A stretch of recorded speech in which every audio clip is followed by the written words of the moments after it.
अस्सलाम वालेकुम नाज़रीन, मैं हूं अरबाब चांडियो। बस नाम न पूछे गया, खबर सारी दे दूंगा, क्योंकि नाम बताने से ये होता है कि वो बंदा फिर उसको लोग आके कहते हैं कि यार तुमने ये बात कैसे कर दी, फिर वो भी जो है थोड़ा सा मुश्किल में पड़ जाता है, फिर हम भी थोड़ा सा मुश्किल में पड़ जाते हैं, फिर हमसे लोग बात नहीं करते हैं। लिहाजा जो ऑफ द रिकॉर्ड बातें होती है या सिर्फ मैं उनसे पूछता हूँ कि आपका नाम नहीं लूँगा मगर ये बातें सारी बता दूँ, तो वो उस पर राज़ी भी हो जाते हैं। तो लिहाजा एक वफाकी वज़ीर जिसका ताल्लुक़ बहरहाल इस्लामाबाद से है, आप मेरे लफ्ज़ों पे गौर कीजिएगा, एक वफाकी वज़ीर जिसका ताल्लुक़ बहरहाल इस्लामाबाद से है, उनसे मेरी जो है वो टेलीफोन पर बातचीत हुई, क्योंकि पुरानी न्याज़बंदी है। मैंने उनसे पूछा पहला कि अब जो है क्या होगा, क्योंकि मुश्तरका मुफादात की काउंसिल ने तो सारा मामला कर लिया, तो अब यहाँ जो है किस तरह मुस्तकबिल में आप चलेंगे पाकिस्तान पीपल्स पार्टी के साथ, सिंध के लोगों के साथ, आप किस तरह आप हुकूमत करेंगे। तो उन्होंने एक जुमला कहा कि हमने हिकमत अमली बना ली है।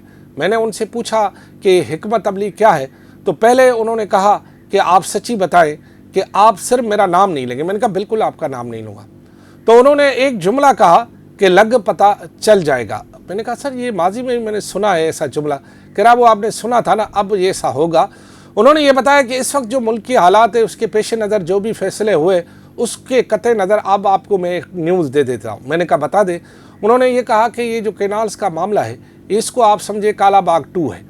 तो मेरे जहन में ये आया कि काला बाग 2 यानी काला बाग जितना ही ख़तरनाक है। उन्होंने कहा यस, ये काला बाग 2 जितना ही ख़तरनाक था और उतना ही कंट्रोवर्शियल हो गया है और उतना ही अब इस मामले को उसी तरफ ले जाया जा रहा है।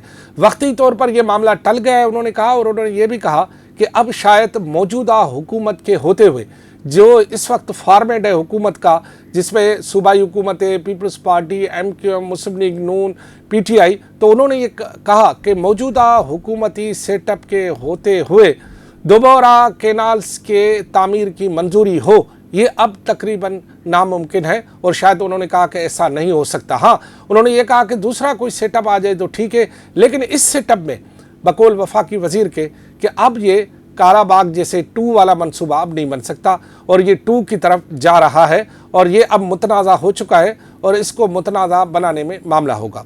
फिर मैंने उनसे सवाल पूछा, चलो भाई कैनाल का मामला तो आपने कह दिया कि ये काला बाग 2 है, ज़मीनों का क्या होगा? तो उन्होंने मुस्कुरा दिया। उन्होंने कहा भाईजान ज़मीनें हमने थोड़ी दी है। तो मैंने कहा किसने दी है? तो उन्होंने कहा सूबों से पूछो। उन्होंने कहा कि जी अगर पंजाब हुकूमत ने भी ज़मीन दी है तो आप सूबे के वज़ीर आला से पूछे। अगर सिंध हुकूमत ने ज़मीन दी है सरसब्ज़ और हरियाली के लिए जो आपको पता है कॉरपोरेट फार्मिंग के नाम पर, तो उन्होंने कहा उनसे पूछे। तो हमने कहा कि आपकी भी कोई ज़िम्मेदारी, उन्होंने कहा हमने अपनी ज़िम्मेदारी उतार दे दी। मैंने कहा फिर क्या होगा? तो उन्होंने ये कहा कि अब आप सूबों पर दबाव बढ़ाएं और उनसे कहें कि वो ज़मीनें कैंसिल करें, क्योंकि हमारा इस पर कोई आना जाना नहीं है। फिर मैंने उनसे ये पूछा कि अब आप ये बताएं कि आप अब करने क्या जा रहे हैं? तो उन्होंने ये कहा कि बजट तक हम सब कुछ देख रहे हैं, हम जो कुछ करेंगे बजट के बाद ही करेंगे। मैंने कहा क्या करेंगे? उन्होंने कहा कि जिन लोगों ने हमारे साथ किया है हम उनके साथ करेंगे। तो मैंने फौरी सवाल पूछा कौम परस्तों के? तो उन्होंने कहा नहीं। मैंने कहा GTA? कह रहा नहीं। मैंने कहा सिंध के अवाम के साथ? कह रहा नहीं। मैंने कहा पीपल्स पार्टी के साथ? तो जवाब नहीं दिया। इसका मतलब यह है कि कहीं ना कहीं उनको इस बात की अदराक हो गया है कि पीपल्स पार्टी ने उनके साथ हाथ कर दिया है। शायद मैंने उनसे ये पूछा कि भाई आप जुमला ये नहीं कहा उन्होंने कि उन्होंने हाथ किया, लेकिन मैंने जो ऑब्ज़र्व किया और मैंने जो समझा कि शायद इनके साथ कोई हाथ हो गया। तो फिर मैंने ये पूछा कि अब आप इस तरह किस तरह करेंगे? उन्होंने कहा देखिए बजट तक तो हमारी खुद मजबूरियां हैं और बजट हालात, मुल्की हालात, सरहदी हालात, इन सब के पेश नज़र हम कोई भी ऐसा काम अभी कर ही नहीं सकते जिससे ये तासुर हो कि मुल्क में एक आब और जो है नहीं है या मुल्क में कोई डिफरेंट सूरत-हाल है। तो मैंने कहा कि क्या अगर दोबारा से सड़कें बंद हो जाएँ दोबारा से, क्योंकि अभी तक ज़मीनों का इशू तो जूं का तू है, तो उन्होंने कहा अगर दोबारा सड़कें बंद हो जाएंगी तो फिर इसकी ज़िम्मेदार सूबाई हुकूमतें ही होंगी, पहले भी थी अब भी है, और लॉ एंड ऑर्डर का मामला उन्हीं के ही गले में आता है। तो इसका मतलब है कि कहीं ना कहीं किधर न किधर सोच विचार चल रही है कि आगे उन्होंने जाकर सिंध के हवाले से क्या डिसीशन लेने हैं और सिंध के मामला से क्या। ये तो थी एक वफाकी वज़ीर की बातचीत, या उनके मन में जो भी बात है वो करेंगे ज़रूर, उनका अपना मसला है। लेकिन जो दूसरी तरफ जो सूरत हाल ये है कि अब सिंध के आधे लोग इस बात पर एतबार करते हैं, जो कि बहरहाल पीपल्स पार्टी के सपोर्टर हैं, कि ये मामला दफन हो गया, लेकिन आधे लोग अभी तक एतबार नहीं करते और उनका ये कहना है कि मामला दफन नहीं हुआ, मुलतवी हुआ। तो लिहाजा अब मेरे ख्याल में जो ईद कुर्बान है उसके बाद फिर कुर्बानियों की एक तहरीक शुरू होगी, और ईद कुर्बान से पहले या ईद कुर्बान के बाद बड़ी कुर्बानियाँ हो सकती है, और ये कुर्बानियाँ बहरहाल सियासी होंगी, और इन कुर्बानियों के नतीजे में एक नई जो है वो तारीख़ जन्म लेगी, और वो तारीख़ बहुत अहम है।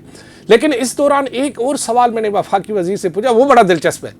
मैंने उनसे ये पूछा कि भाईजान ये बताइएगा आप कि क्या अब आप इस पूरी सूरत हाल के बावजूद मुस्तकबिल में पाकिस्तान पीपल्स पार्टी के साथ सिंध में शाना बशाना कंधा कंधे से मिलाकर चल सकते हैं, या आने वाले इंतखाबात में या जो अभी बल्दियाती इंतखाबात आ रहे हैं उसमें क्या आप पहले की तरह उनसे शाना बशाना होकर कंधा कंधे से मिलाकर चलेंगे?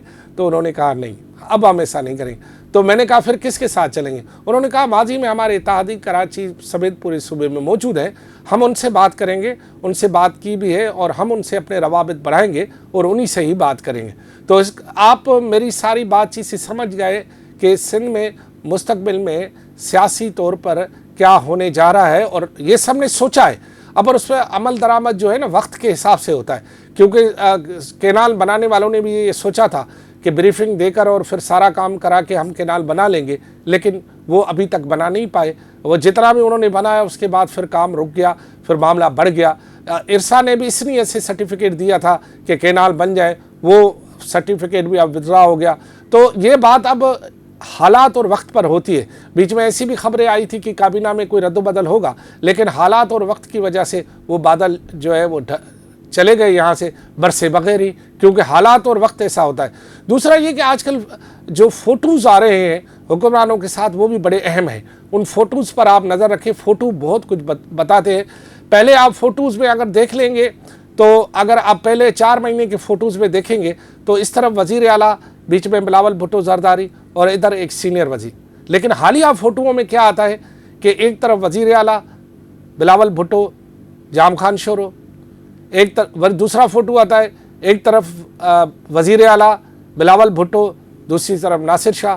फिर एक फ़ोटो और आते हैं फरियाल टालपुर साहिबा, एक तरफ जो है दूसरे रहनुमा, बीच में बिलावल भुट्टो जरदारी। तो कोई मिसिंग है इसमें फ़ोटोओं में।